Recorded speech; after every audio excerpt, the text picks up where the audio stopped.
Hi, my name is Roz Mandelberg, and I'm the Rabbi of Ohef Sholom Temple in Norfolk, Virginia. And these are a few introductory words about my new Lunch and Learn series, Living in the Time of the Coronavirus, How the Wisdom of Our Jewish Tradition Can Help Us Through. The very beginning of the first class, where I went over why I started this class or what the impetus was for creating it, was inadvertently not recorded. There were some technical difficulties, so we wanted to add this back in. So yes, I am recording this on a different day than the rest of the video, and I am not dressed exactly the same. So that's why I wanted to give you a little bit of a heads up about why some of those things might be, so they don't distract you. When the coronavirus hit and everything changed in an instant, the world turned on its head, I went into full speed ahead mode in order to transfer all of the services and activities that we offered at the synagogue to our congregation onto a digital platform. There was a tremendous learning curve. And I did not do it by myself. We had amazing staff that investigated all of this.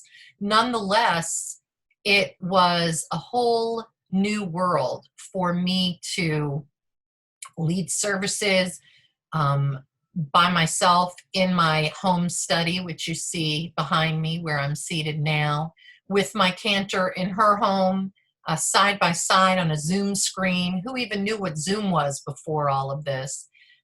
There were classes to organize, like I said, services, all kinds of programs and events. And I really, for a month or even for 5 weeks, did not have a second to stop and think about how I was feeling about all of this. It was just a forward propulsion. And I realized once I did stop and think about it, that I had a lot of feelings. I had a lot of fear, like many people, fear for my health and the health of my loved ones. I had a lot of fear for the health of my community and its safety, about how to best keep us safe and how to best let them know that their congregation, their clergy, their rabbi was here for them. I had a lot of grief over what was, tremendous amount of disorientation and kind of readjusting of my thinking, etc. It was just many, many, many changes very, very quickly, not to mention all of the images and reports of illness and death all around us, not necessarily right here in Norfolk, Virginia, but all around us in our country and in our world. And some of the things that I thought about were, how does Judaism help me cope? Like, where does my faith come from? How can Judaism answer some of the questions that I'm dealing with? How do we handle our existential fear? How do we live with uncertainty like most of us have not known in our lifetimes? What are the rights of an individual to remain safe versus that of the community to remain safe? In other words, do people have a right to open their businesses and earn a livelihood when it might endanger others? There were so many questions like these that arose for me, and I just knew that Judaism had much, much to say about all of them. So in a moment when this video is fused with the beginning or the 8 minutes into the one of the first class that I taught, which was about fear and faith, or fear and hope, you will see that I begin, or it comes in where I'm talking about the things that did provide me with faith in these crazy times and how I wanted to share them with all of you. So anyway, I hope that the class is meaningful for you, that you derive the same wisdom from our tradition and the same solace and the same strength that I do. And I look forward to seeing you each week as we continue exploring living in the time of the coronavirus, how Judaism can help us through. Take care. This epidemic, although I'm sure we lived through the pandemic, the flu pandemic of 1918. I see Alice nodding because was our archivist, so no doubt there was some evidence of that. I realized I had faith in as we've heard them called the helping people, right? That's what Mr. Rogers called them. The EMTs, the doctors, the nurses, the other heroes, like the people in our grocery stores and our pharmacists, and God bless the Instacart people and the Amazon Fresh and Whole Food delivery people, and a myriad of others who were providing faith. And finally, I realized that I have faith in humanity and in our fellow neighbors and citizens who truly, for the vast, vast, vast majority, are doing all that they can to flatten the curve, right? And to make us safe. All of whom, every one of us is doing it at great sacrifice to ourselves. So I realized that Judaism has so many things to say about all of these things. And that is when the light bulb went off and I said, we could use a series of times to come together to look at some of these things and what Judaism has to say about them and how it can provide us with some guidance and some solace. So I'm going to do something very fancy right now, which is called share screen, host disabled attendee screen sharing. Oh, Liz or Nina, could you make me a co-host so that I can screen share? Okie dokie. Nope, not yet. Wait, I am now a co-host. This whole thing is miraculous. Here we go. Okay, so can you see it? Can you make it larger, please? Not larger than this. This is already 16. So I cannot make it larger and have it fit. Lou and Carol I'm can going see. to go through the questions with you. So here are some of the things that Judaism has so much to teach us about everything we are experiencing during the time of the coronavirus. Why are we so afraid and what of? How do we take care of ourselves physically, mentally, and spiritually? How do we balance caring for others with our need for our own safety? What of the tension between the needs of the individual and those of the community? And we're seeing a lot of that now with certain people protesting, having to have their businesses closed.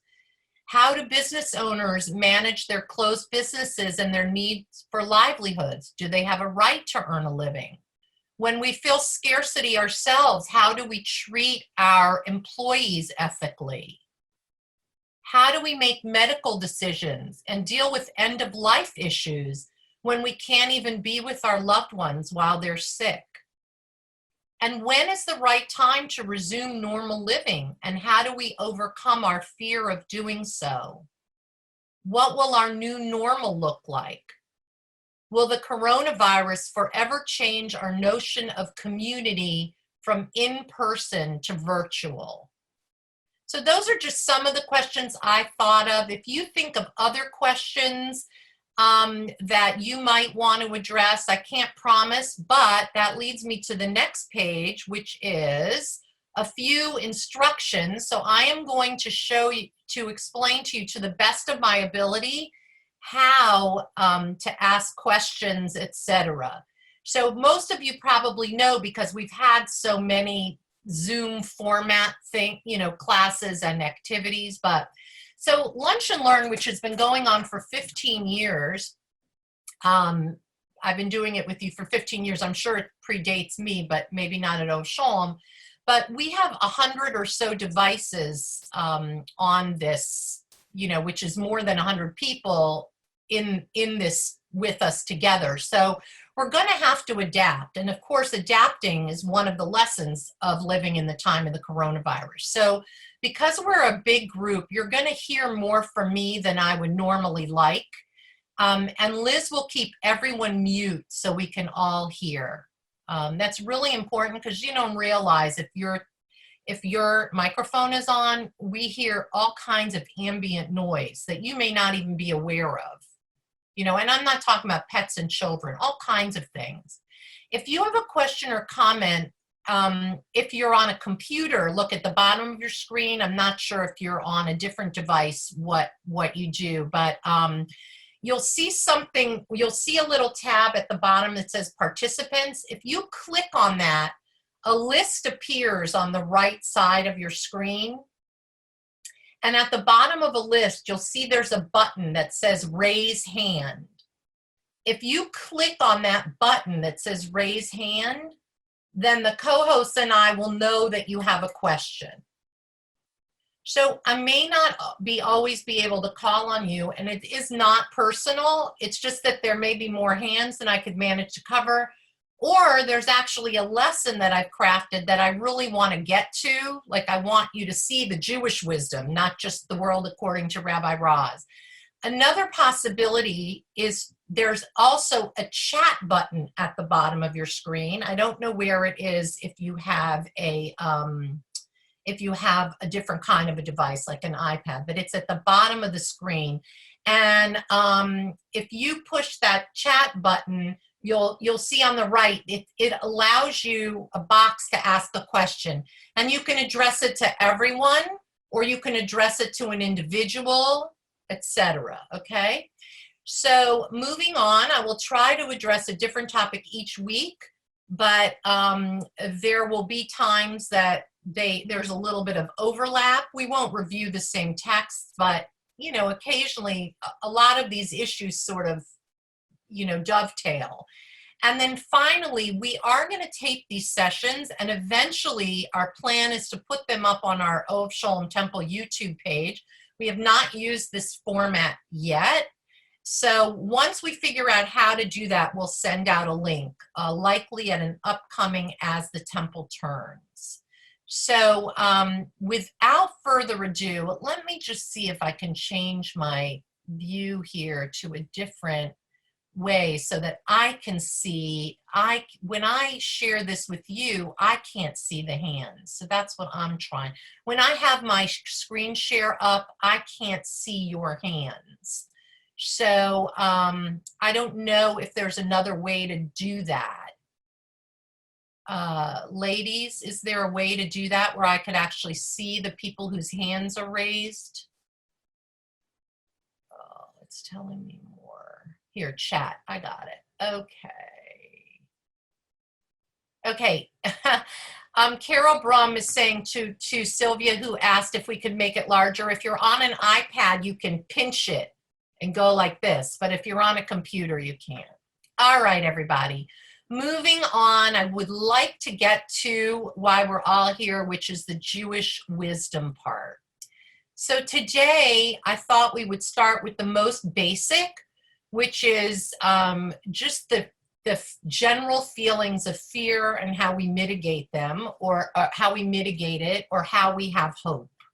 So I started with a personal statement from a woman. This was in yesterday's Washington Post, in an article called Stories of Tough Jobs and the Loneliness of Quarantine. And so, of course, I have to do all the reading. Normally I would go around, but hopefully you won't get too tired of my voice. She writes, "The company of my colleagues has disappeared, and I find myself alone at home, parked in front of a computer for 10 hours a day with just the company of my cat. I'm disoriented, unfocused, lonely, sad, and worried. I don't deal well with the unknown, so I feel that I have control of nothing. The future does not exist. How could I have taken so much of my life filled with the company of friends and family for granted? I'm existing, not living, the days going by with no sense of accomplishment. With prayer, hope, love, and time, may we all find a place of comfort sooner rather than later. So I have a series of questions under each text, and I'm going to answer some of them, and then I'll tell you which ones you can go ahead and answer in the chat or by the raising of hands. So what emotions is Karen experiencing or expressing? So obviously she talks about loneliness overall, right? That's what's primarily feeding her feeling of despair, loneliness and despair. Disoriented, unfocused, sad, worried. I think we can all relate to these. But she also has other feelings that she expresses, which are definitely real to her, that she has control over nothing, that the future doesn't exist, and that she's not living or accomplishing anything. So where do you think she's going in her mind that is getting her to this sort of desperate or catastrophic place? Because not everybody goes here. You know, some of us feel lonely, so maybe we pick up the phone or FaceTime someone. Not everyone feels like the future doesn't exist. So what is happening to her that she feels this way? And I do not know Karen Kohler, so it's not. So you can take a moment if you want and write in the chat, or if anyone wants to raise their hand. And if you don't, I'll just go ahead and, talk myself, but giving you a moment here. Jane Goldman has her hands raised. Okay, Jane, can you unmute yourself? Uh-huh. We can't, there you go. Oh, can I do it there? Yeah. Yes, they did it for you. They did it for me. How nice of them. Thank you. This is fantastic, incidentally. Thank you. I think she is slipping into a sort of a dangerous and depressed state, and she could benefit from calling her physician or a clergy person or someone who is in a position to get in a little deeper with her, because it seems like she's, even if she does have the resources that we all do have around us, the options, she's sinking beyond the point of opting for those, or even being aware of them. She may be even forgetting that they exist. Thank you, Jane. So exactly, assuming that most of us have access to a physician, you all have access to a clergy person or people, that much. This is absolutely a time to reach out. If you are feeling any of these things, this sort of desperation, depression, like you're not living, please reach out. Excellent. So that's part of it. Lou had his hand up. Did you put your hand down, Lou? I don't know. Can we unmute Lou for a second? Mute here. Yes. Thanks, Rabbi. And I really do appreciate this in this format. Rabbi, you and I have had a conversation without going into a whole lot of detail. I'm like to be with people. I'm a people person, and so I'm feeling pretty isolated from my overall involvement. So I can relate very much to her feelings. And I don't know what she does for a career, but I will tell you something that happened to Carol and I. We're in our 70s. I have other companion conditions that give me a lot of concern about my own personal health. But we've had a couple, some of you know, we live in a condo, and it's a small condo, it's 12 people, and we have a lot of med students in our condo, and we've had two of them come up to us, to our doors, ring the doorbell, we opened it up, they stood back, and they wanted to let us know that if we needed any help, like grocery shopping, going to the drugstore, anything of that nature that would make us have to go out to do what you need to do, they offer to do that for us. And I can't tell you how much that was appreciated, because I felt like, well, somebody had tossed us a life preserver if push came to shove and we just were forced to quarantine. Thank you, Lou. And maybe, I don't know how her age or what infirmity she may or may not have, but if she lives in a community of some people who she's young enough and healthy enough to go out and reach out to people who really could use a life preserver, she would give a lot of satisfaction to those people, and I think she would get a lot of satisfaction. So, thank you, Lou. I so appreciate that, because that is another thing that can be done, and we have offered that, that option, and through our caring committee and Carol Brum from the very beginning, and so many people volunteered to make phone calls to people just to check in on them, and there were a few who also volunteered to do errands, like dropping off groceries or picking up prescriptions. But people recognize right away that when you're feeling desperate yourself or isolated or alone, reaching out to others is not only a lifeline for the people that you're helping, but it's also a lifeline for you. And by the way, it does say here that she's 69 years old, but I don't know. So we talked about, one more. I see Barbara Dudley has her hand raised. Okay, I unmuted myself. Okay, honey. One of the things that she may not have learned yet in her life, and is a hard lesson for us to learn, but is so critically important, is it is not a sign of weakness to reach out for help. And once you do that, a world of a caring community can open up no matter what the need. And in times like this, as Lou pointed out, you could live in a building that has younger adults who are there to help. Or you may have your faith community to help you, or perhaps your work community.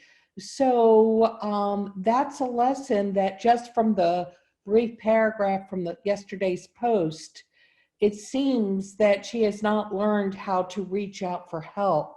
And this, our little brief paragraph or story appearing in the post, is her first attempt at that. And hopefully she'll have a good response. I think so. Thank you, Barbara. That's excellent. So she does say, with prayer, hope, love, and time, may we all find comfort. So, my last question was, how might she act upon that? And I think reaching out is a first step. She definitely, though, could use more help than that, I think. She clearly does need help. So now let's move on to some of the specifically Jewish texts. So this one I think is going to puzzle you a bit, but it's from Proverbs. It's when it says the man, I should have changed it to the person, but this is, and I was using anyway, happy is the person who is anxious always, but one who hardens his or her heart falls into misfortune. So that to me is just fascinating. What value does Judaism hold higher according to this proverb, which is wisdom literature? Being anxious or having a hardened heart? And why might that be?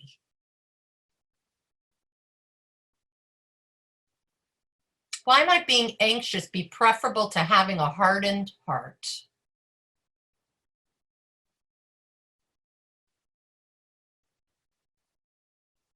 Oh, wait a second, I can't see you. Oh, we have a bunch of hands. Okay, we have a bunch of hands. So I'm gonna go in order here. Marilyn's iPad. Marilyn. Well, Marilyn, wait 1 second. You got to get unmuted. There you are, honey. Go ahead. if you have anxiety yourself, you can appreciate it in others and be more sympathetic. Okay, good. Whereas if you're hard-hearted, You're not so receptive to someone else's anxiety. Okay, excellent. Thank you. Great. All right. Thank you for that insight. There were other hands raised, but it sort of disappeared from my screen. Who else did we have? Abby. Abby? Hi. Pastor? Can you hear me? Yes. Yeah. Oh, well, the parallel that surprised me in the same way that this one does. I read an astronaut's biography, and he said that you had to sweat everything. It's not about like, don't sweat the small stuff, because it's the small stuff that can kill you. And maybe the anxiety and awareness of our environment, and even with all the discrepancies in information we're getting, but that level of awareness has helped our people survive all these years. Good. Self-determination, like having information and being able to make decisions for yourself is of great comfort. So it could be that is what this is referring to versus sort of being shut off. Okay, I think Ruth had her hand up. Ruth Shepard? Just give a minute for them to unmute you. Shelley and Liz have to find your name. Okay, go ahead, honey. Actually, I think Abby almost preempted me. I was thinking if one is anxious, there's a possibility that one can take action, that one can take control of a situation, which I think is so important. But if one is hardened, one often doesn't really see the outcomes of any action. And so that is a road to destruction. Further, who wants to live a life of hardness? Okay, great. Thank you. Those are all three amazing answers. Our sages, you would give them a run for their money. Exactly. I mean, hard-heartedness, not, shutting yourself off from others, as Marilyn said, from the ability to act, right? As Abby said, and Ruth said, all of those things can only lead to misfortune, right? Or unhappiness.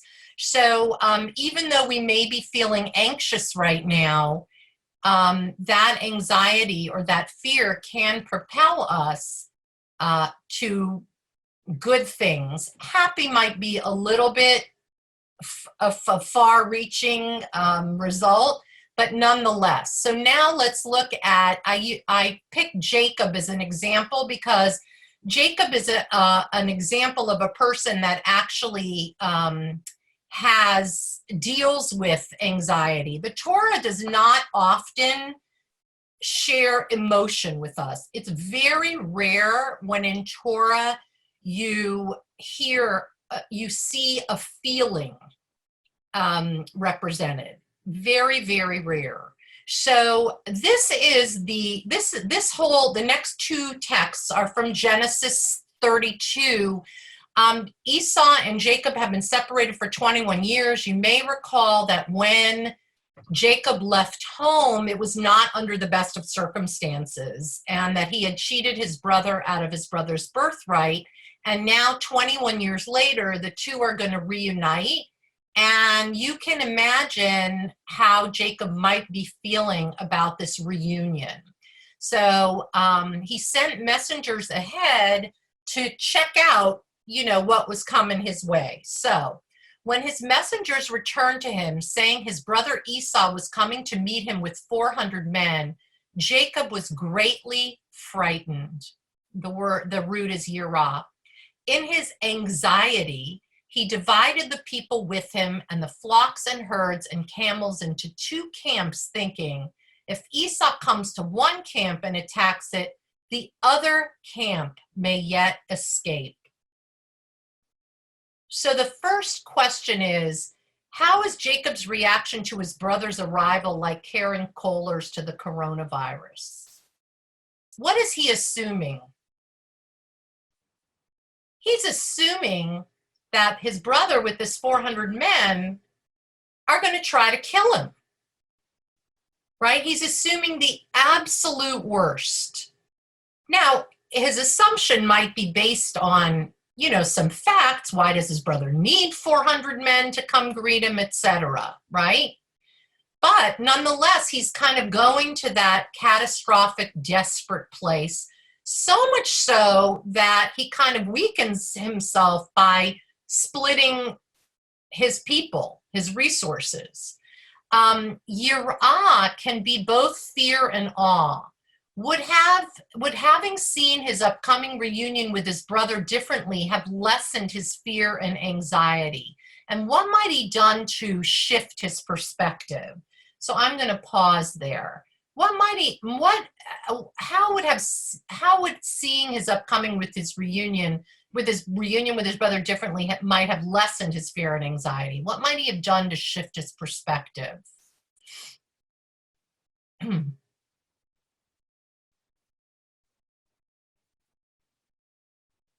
These are hard questions, I recognize. Okay. So what if he looked at it differently, right? What if he looked at it as his brother's coming to greet him and he just wants him to put his best foot forward? Elizabeth Murphy. In my old age to reframe things. For example, yesterday, a neighbor of mine was telling me she's so upset because she's getting now, having gone to the hospital last week because of her dementia, she's getting what she calls psychoanalyzed. And all these people are coming to see her and talk to her, and she's very angry. And I said, you have to reframe the negative into a positive and think in terms of all these people care about me. Not they're out to get me, they care about me. So if you can possibly do that, always have in your mind a way to reframe the negative. And maybe even Jacob could have done that. Yeah, maybe he could have. Absolutely. I mean, I think often, not always, but often, and some of us more than others, tend to go to the worst possible outcome, which when you're dealing with anxiety and potentially real threats can be debilitating, even devastating. But if we can sort of shift our perspective, right, and say, well, what could the possible good things be? Like, for example, with the virus, right? What if we looked at the ways in which, not as I said earlier, as I began this journey, oh my God, what if a person walking down the street toward me isn't protecting themselves?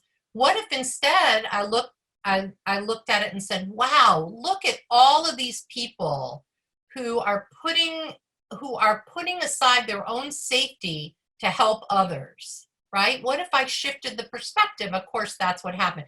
Kim, was that a raised hand? Can we unmute Kim Fink? It says Kimmers. Yeah, well, that Zoom conversations past. So writing on what was just said, it just happens, it comes up, and I emailed you about this, it comes up time and time again from that sermon I wrote sometime in the summer, you asked me, which was such a gift to me to research it. But in times of uncertainty, humans cannot stand to be uncertain. It's a fearful place to be. So our reaction to uncertainty is almost to go to the extreme, is to face it with fear and anxiety. So that, say, the slaves, when they were leaving Egypt and they were in this land of uncertainty in this time, they actually would have almost preferred to go back. Mm-hmm. A paralyzing state of certainty where they uncertainty. So in this time of uncertainty, we are faced with great fear and anxiety. It puts us back in that exact same place. And the formula is, and why he could have, instead of just totally facing the issue with fear, hence putting himself in the worst possible position, had he faced it with a little bit of faith, a modicum of faith, and that means not necessarily the man on the white beard, the wizened beard above, but faith in another person, which is what we're talking about, having heart, faith in humanity, faith in basically ourselves, some modicum of faith gives us confidence to face uncertainty, to get through uncertainty and head towards certainty. So uncertainty plus faith equals confidence equals certainty. And finally, the last thing of that was to the point where they were going to Canaan and they were fearful again what they would find there. And there's a whole thing about that, but never mind. I realize that's the whole thing. Okay, thank you, Kim. Excellent. So, and in fact, the reason I chose this example was, in fact, what ends up happening when Jacob and Esau meet, and I'm going to tell you this. Esau is overcome with emotion. He's so happy to see his brother that he embraces him. He kisses him on the neck and he says, "Brother, to see your face is to see the face of God." That is how overjoyed he is at the reunion. So, in fact, all of Jacob's anxiety and fear and, maneuvering and machinations were for naught, because his brother has forgiven him and wants to move forward, basically. So this is just an example of, I also picked it because I thought it was fascinating that the Torah actually described Jacob's feelings of fear and anxiety. It's very, very, very unusual. If you don't believe me, go look and you'll see that it's very unusual to have that. But anyway, so he's very anxious. I kind of gave you the end, but we're going back. And this is what happens, right? So he splits up his camp into 2 separate locations in case his brother comes to get him. And he says, the Torah says, that same night Jacob arose, and taking his 2 wives, his 2 maidservants, and his 11 children, he crossed the ford of the Jabbok. It's a river. After taking them across the stream, he sent across all his possessions, and now Jacob was left alone. And we have an Ish, and a man wrestled with him until the break of dawn. When the man When the man saw that he had not prevailed against Jacob, he wrenched Jacob's hip at its socket, so that the socket of Jacob's hip was strained as he wrestled with him.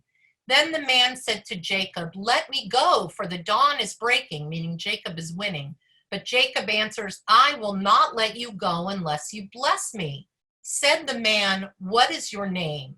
And Jacob replies, "Jacob." You may not remember, but he was named Jacob, Yaakov, for grabbing onto Esau's heel when they were coming out of the womb. That's Akev, is a heel. So Yaakov, the heel grabber. So he says, my name is Jacob. And the man says, "Your name shall no longer be Jacob," or heel grabber, "but Yisrael, for you have striven with beings divine and human and have prevailed." So my first question is, why does Jacob likely have this dream? What's going on for him? Does this ever happen to you? Did you have your hand up, Catherine Morton? This is my favorite quote in the whole Bible. Oh my gosh, who knew? Because it's the answer to all the problems of life. You cannot determine what is going to happen. The pandemic happens or something, but it's up to you to keep doing what you can do until you get a blessing out of it, or at least to work in that direction. Good for you. Good for you. I was talking to somebody else who's is on a journey to try to figure out what God means to him, and how God is working in this virus, etc. And he said do you think this is God's will? And I said, no, I don't think the pandemic is God's will. I said, but I do think from every experience we are meant to learn something. And I think, and this loops back to the earlier thing about the woman who's afraid. If you do something to help reaching out for help is smart, but doing something to help somebody else, even if it's just once a day, calling a young relative and encouraging them, or planting something, when there is no good, make something good. Thank you. I was talking to other congregants about one of my sermons during this pandemic. Every week I have to talk about, I don't have to, but I feel it necessary to find another way to show us how we can navigate through this pandemic in my sermon. And one of the times I said, we can sit in our gardens. And somebody wrote back and said, thank you. Like, just to take a moment to recognize how grateful they are that they have a garden with sunshine that they can sit in, is plant a just seed. to help. And plant a seed, make something else grow. You'll see there's new life. That's something that you're helping, even however little.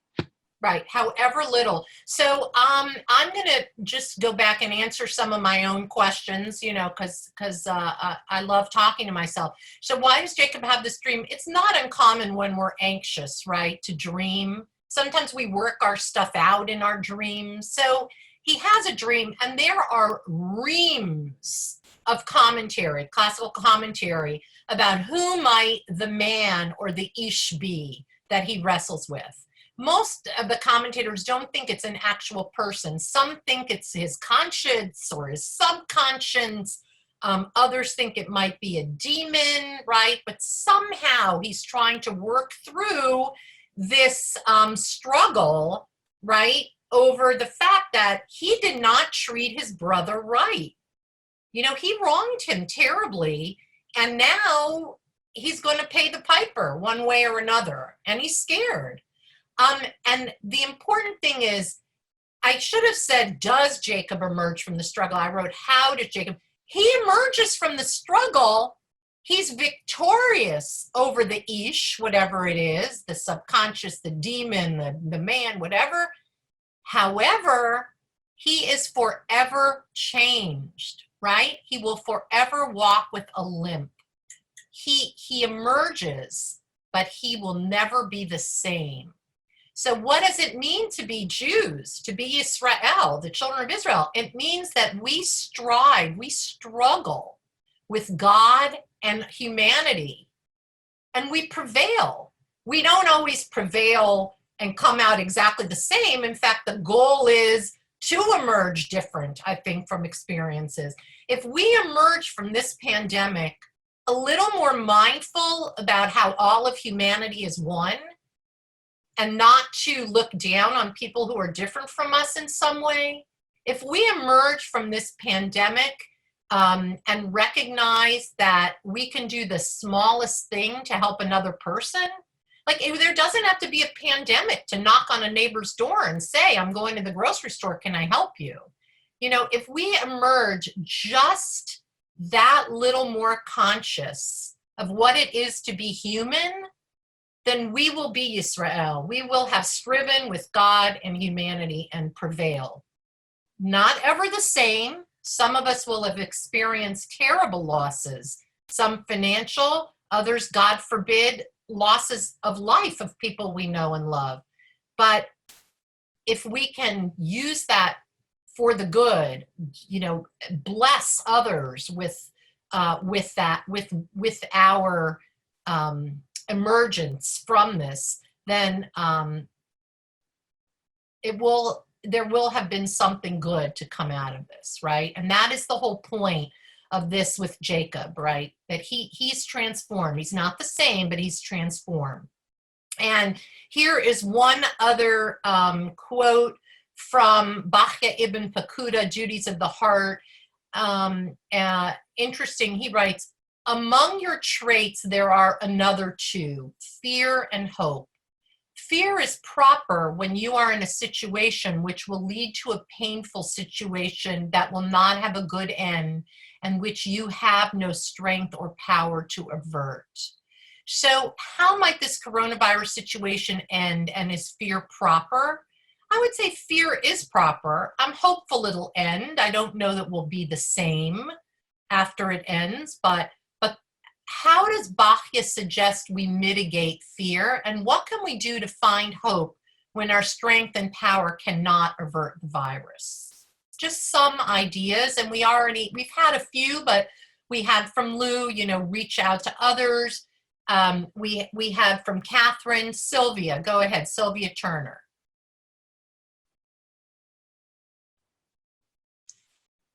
What I have been thinking about is that when we have something which is happening to a large community all at once, we can look at it with fear and try to run backwards, or we can look at it like being born.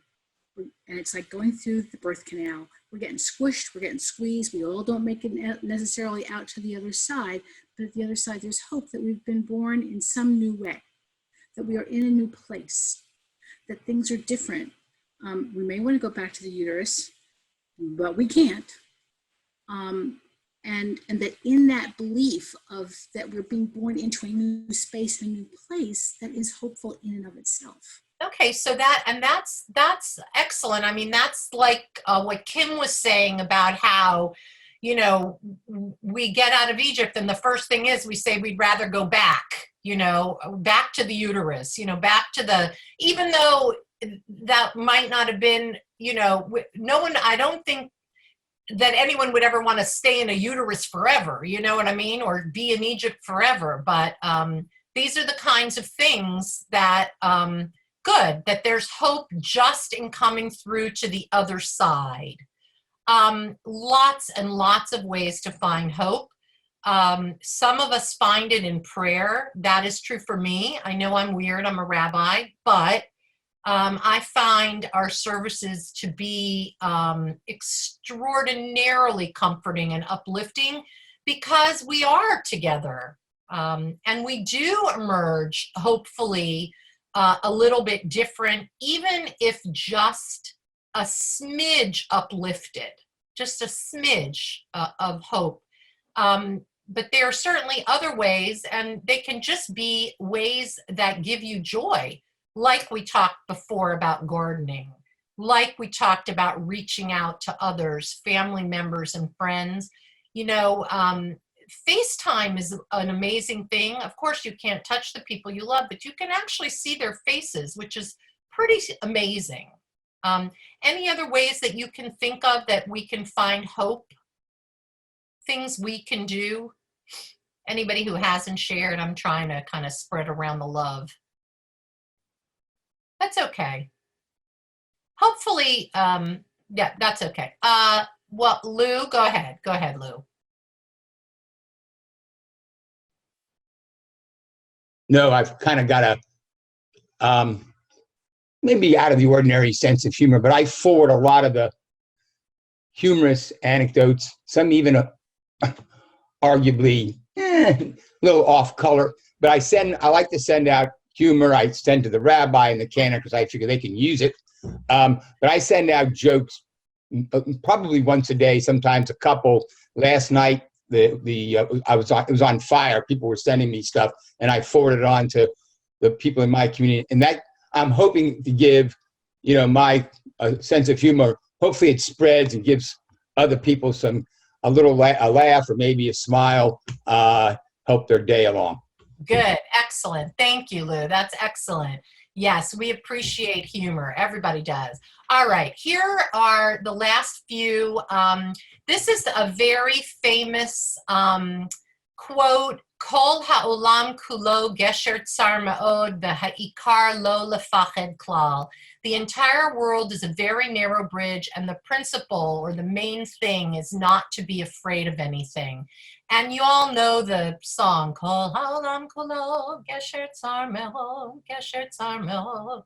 Anyway, it's a nice camp song, but it's also just a beautiful message. And that was sort of, and I'm going to show you what I mean by sort of, written by Rabbi Nachman of Bratslav, but actually he was misquoted, but we're going to continue. Rabbi Jeff Salkin writes, "It seems that way for us as Jews and as human beings. The world is a narrow bridge. We walk a tightrope between uncertainties, between reason and irrationality, between faith and doubt, between inner and outer slavery and inner and outer redemption." Nachman felt that sense of uncertainty. Like many Jews, like many moderns, Nachman had his inner demons. His biographer Arthur Green writes, Nachman's life was one of constant struggle or constant rise and fall in relationship to God, a life alternating between periods of bleak depression leading him to the brink of despair and redoubled efforts to try once more to come close to God. How tempting it would be for us to surrender to despair. There is something about this moment in history that seems apocalyptic. Vast political divisions, fissures in our national fabric, and now a health crisis. How do we respond to our fears? But there is much more to lo lefached klal. Do not be afraid of anything. Somebody's unmuted and it's noisy. Okay. Do not be afraid of anything. Nachman originally taught shelo yitpached klal, which literally means don't make yourself afraid at all, or don't freak yourself out at all. Fear is an essential part of the human condition. We could not survive without it. Rather, fear is not what happens to you. Fear is what you do to yourself. Do what you can. Do not surrender to fear. And so I wrote, what is the difference between being afraid and making ourselves afraid? And what tools might we use not to do the latter? And we've sort of been talking about this all along, right? This whole notion of what we can do not to go to that very darkest of places, right? That a modicum of anxiety can be a good thing, or fear, that it's reasonable to have fear, especially during these times, but not to take ourselves to that point of no return. Jane Goldman? Yeah, I just wanted to say that one thing that has been very, very useful to me, in addition to being part of the services on Friday evenings, is a daily meditation, a time to settle down and focus on breathing, or focus on this practice of metta, which is sending out compassion to those we love, and also, you know, to the whole world, just by sitting still, even for 10 minutes regularly, and letting the troubled waters of the mind settle down so things become a little clearer and some other options show up. Great. And Melissa Erickson had her hand up.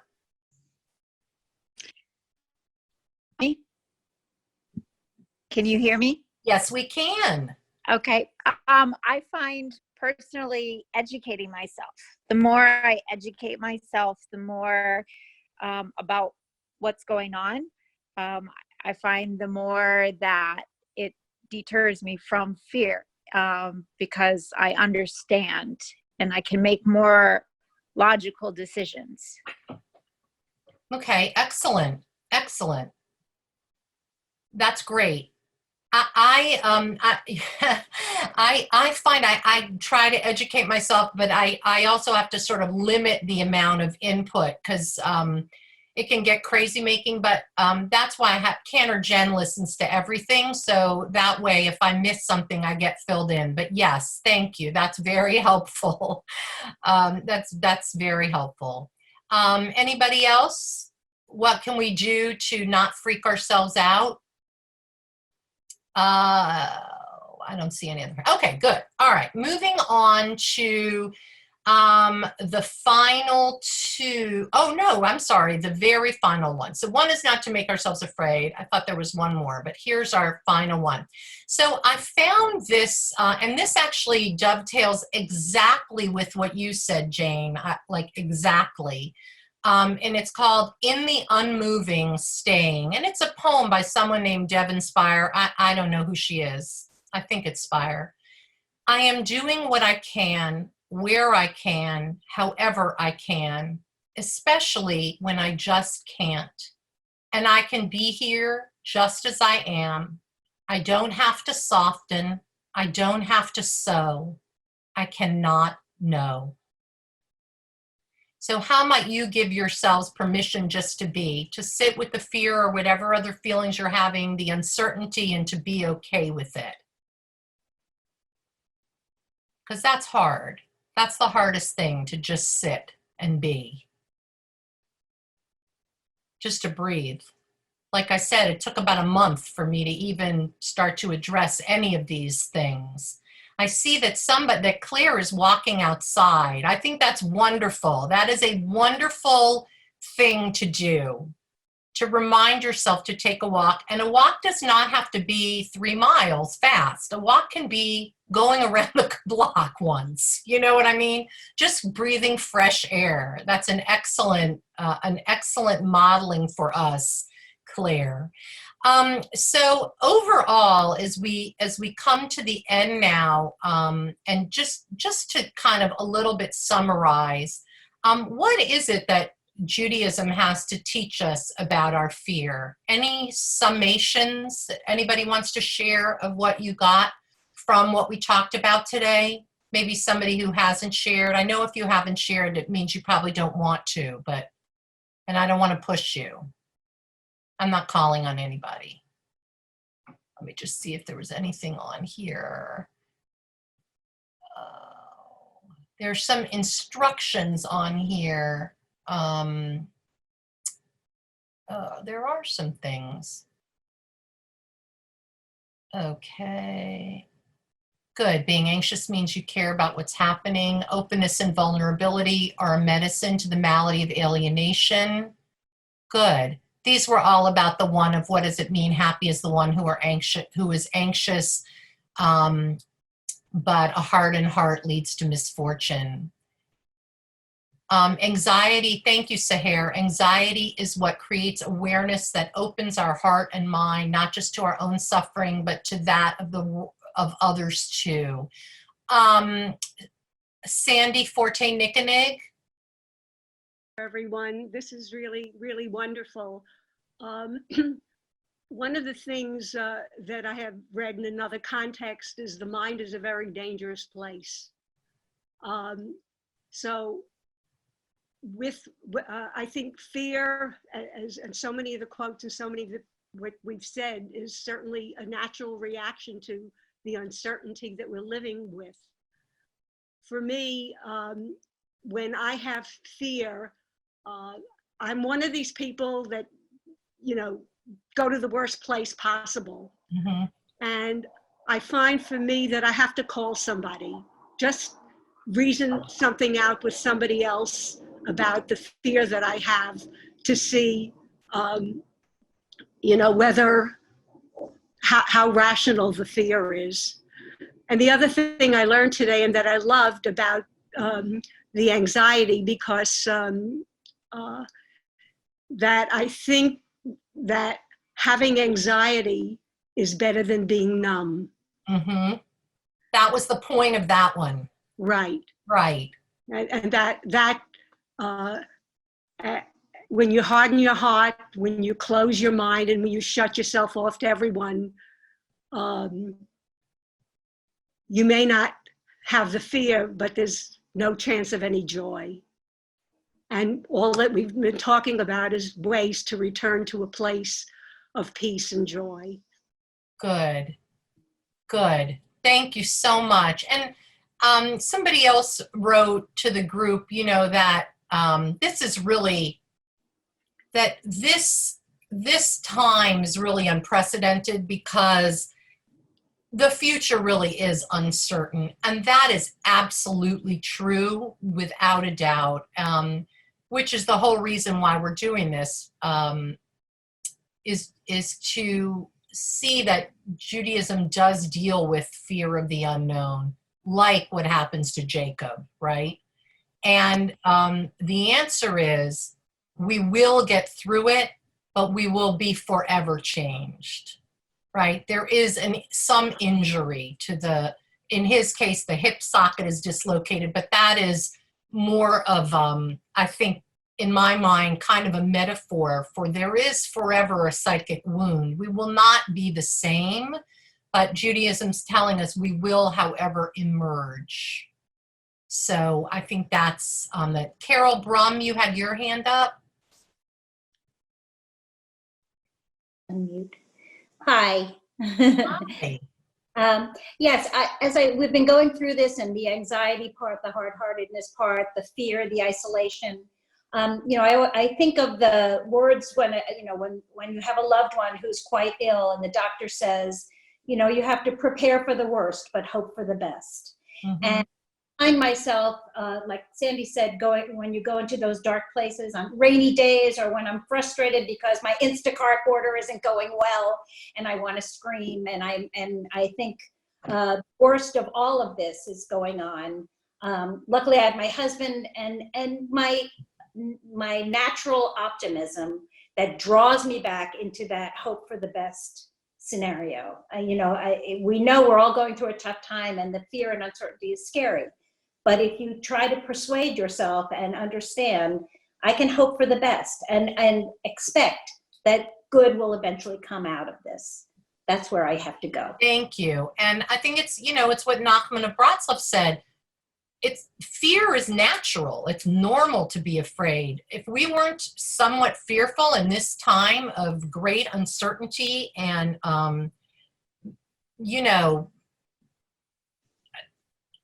unprecedented illness, pandemic, that would be worse than having fear. It's not freaking yourself out, not going to the worst possible outcome. And that requires some training of the mind. I love what Art Green said about Nachman of Bratslav, that, his whole life was a constant struggle, a rise and fall in relationship to God, a life alternating between periods of depression leading him to the brink of despair and redoubling his efforts to try once more to come close to God. That's the balance we're trying to obtain, recognizing that there is danger, but also recognizing that life is worth hoping for. Life is worth hoping for. And Diane McCabe writes, beautiful, may I be tender with my difficulties and with all of those around me. May we use this time well. That's a Jack Kornfield quote. We can also, I can also have, Liz, when we send out for next week, if you want, or we can send you out an email with this packet. So if you want to read the stuff again, of course, if you don't want to read it again, you do not have to. There's no homework and there's no tests. But if you think it might be helpful, that would be great. And a lot of people, wrote other ways that they try to mitigate fear and keep hope in their grasp. Living simply is a blessing. Going to the beach, looking at the images of the clouds, admiring nature when the weather is beautiful, whether it's bright or dreary. Taking care of others, on and on. Being by the water, I love that. Walking daily. Meditation, painting, walking. Anyway, you all have beautiful, beautiful things to offer. So I think it's always a good thing to end early rather than late. So seeing that there are no other hands raised, I want to thank you all for joining us today. And I'll look forward to seeing you next week at noon when we move on to the next thing that Judaism has to teach us as we navigate life in the time of the coronavirus. Let's see, we'll end with Catherine Morton, who writes, every bracha or blessing begins with attention to a particular aspect of the moment, the arrival of light, the twining of the twilight colors, the astonishment of it moved away, the astonishment of memory, to be awake to the amazing moment. Nothing is more Jewish than facing the wonder of the moment. Amen to that. Yes, Amen. Be safe to everyone, and I will see you next week. Thank you, Rabbi. Thank you, Rabbi. You're welcome. Wonderful. You're welcome. Good to see everybody. Thank you, Rabbi. You're welcome. Bye.